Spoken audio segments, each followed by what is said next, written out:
성공은 오늘 하루 매일매일의 노력이 차곡차곡 쌓여서 이뤄진 결과물인 것처럼 건강도 하루하루 어떻게 살았는지로 결정되는 것입니다. 암은 이미 10년 전부터 시작되어서 오랜 뒤에 몸의 어딘가에 머무르고 떼어내고 도려내는데요. 작은 독소가 발생해 보이지 않는 곳에 상처를 내고 차근염증이었지만 치료가 안 되어서 만성염증이 되고 만성염증은 결국 암이 되고 맙니다. 면역은 이 시대의 가장 큰 화두입니다. 면역을 위해 우린 많은 걸 하려 합니다.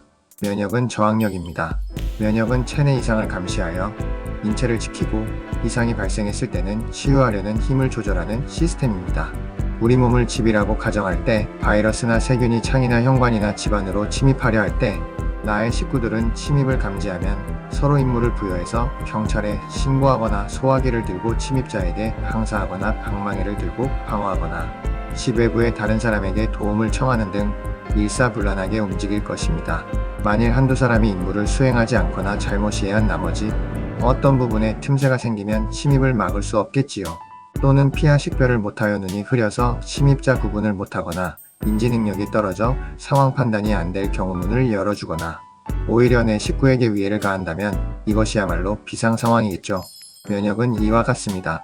나와 내가 아닌 걸 분명하게 구분할 수 있어야 하고 더해서 외부 침입에 대한 대응을 적절하게 할 수 있는 능력이라 할 것입니다. 그래서 면역을 생각한다면 내 몸 시스템이 부팅되어서 수면 모드에 들어갈 때까지 그리고 수면 모드부터 다시 재부팅 시점까지 온전하게 업무를 수행하고 지속 가능한지가 중요하고 내 몸에 혼돈을 가져오고 시스템을 불안하게 만드는 게 무엇인지 확인이 필요합니다. 창문이 없어서 바깥의 집이 그대로 노출되어 있다면 창문을 달아야 하는 건데 내부 인원에 대한 단속을 한다면 문제와 해결책이 잘못된 거겠죠. 현관 비밀번호가 외부로 노출되었다면 비번을 바꿔야지 현관문을 뜯어 고친다면 과한 비용을 부담하는 것이죠. 면역은 자율신경계의 역할이 중요합니다. 자율신경계는 교감신경과 부교감신경으로 나뉩니다. 서로 조율하면서 우리 몸의 시스템을 유지합니다. 어느 한쪽이 지배하는 시간이 늘어나고 강도가 커질수록 몸은 삐걱대기 시작하고 여러 가지 문제들이 발생하게 됩니다. 교감신경이 우위에 놓인 사람은 백혈구 중에서 과립구의 활동이 과해집니다. 과립구는 사이즈가 큰 세균이나 바이러스를 먹어치우는 역할을 하는데 과립구가 우월한 상태, 즉 스트레스 상태가 지속되면 소화기관이나 근육, 관절, 여러 장기의 염증이 시작됩니다. 과립구는 스트레스에 가장 많은 영향을 받습니다.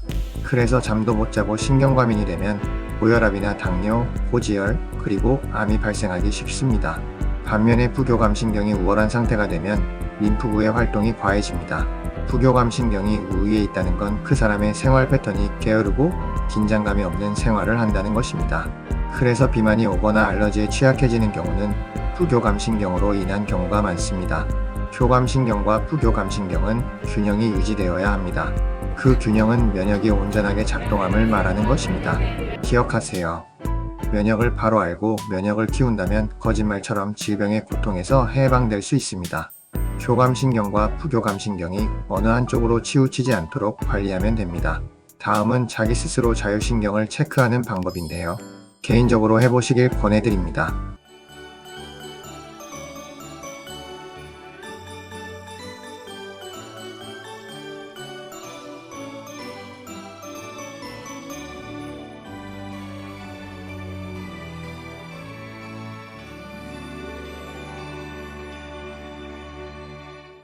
감사합니다.